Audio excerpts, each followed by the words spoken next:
Welcome to Blush Rose Tarot. This is a space where tarot and astrology meet, where the cards reflect the movement of the sky and the sky gives deeper context to the cards. Each reading here begins with the living sky and allows tarot to translate that energy. You don't need to know tarot or astrology to be here. These reflections are meant to be felt as much as they are understood. If something resonates with you, you're welcome to sit with it, and if it doesn't, you can let it pass. Today, we're reflecting on the energy of Saturn in Aries. Saturn represents structure, responsibility, and the lessons that require time. Aries represents initiation, courage, and raw forward motion. When Saturn moves through Aries, the instinct to act meets the necessity to pause. It is not a comfortable pairing. Aries wants to move now, and Saturn is asking, are you ready to carry the consequences?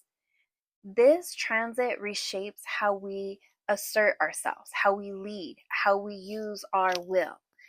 To explore this energy, I've drawn 4 tarot cards that reflect Saturn and Aries as an archetypal experience. We're going to start with the Emperor, and the Emperor is the archetype of authority, sovereignty, and command. In Saturn and Aries, this card represents mature leadership, learning to wield power with discipline rather than impulse. Here, action must be structured. We must be directed. The Emperor asks, where does leadership require patience and not force? Where must courage become responsibility?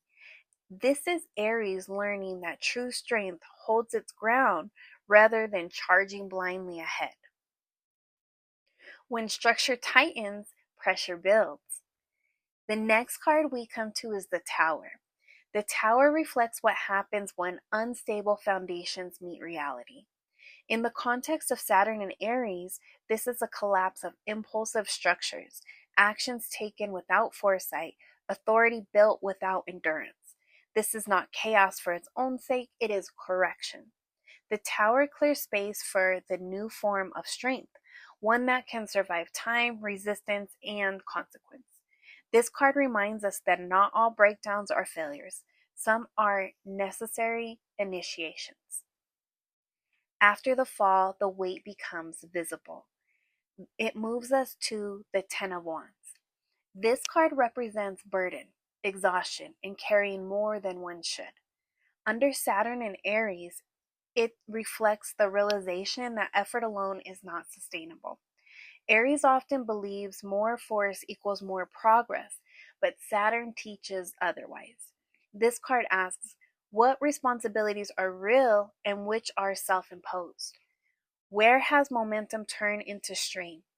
The lesson here is not to quit, but to pace the fire. And sometimes the lesson is emotional as well as it is physical. The final card is the Three of Swords. This card represents difficult truth, confrontation, and emotional clarity. In Saturn and Aries, it reflects the pain that comes from recognizing limits, especially around independence, desire, or self-image. Not every wound here is inflicted by others. Some comes from realizing where impulse has outpaced wisdom. This card does not ask for blame, it asks for honesty. And honesty is the beginning of mastery. Together, these cards describe Saturn and Aries as a refining fire. This is not about suppression, it's about containment. Actions become intentional, leadership becomes earned, strength becomes sustainable. The invitation is to build courage that lasts, to act with awareness, and to learn when restraint is the most powerful move. Saturn in Aries teaches us that courage matures through responsibility. Not every impulse needs expression, not every battle needs to be fought. As this energy moves through the sky, notice where discipline strengthens your will and where patience protects your fire. Reflection doesn't ask for answer, it asks for patience. Thank you so much for spending time here with me at Blush Rose Tarot. If you'd like to continue exploring tarot through the lens of the living sky, you are welcome to subscribe. New reflections are shared as the sky changes. Until next time, take what resonates and let the rest pass.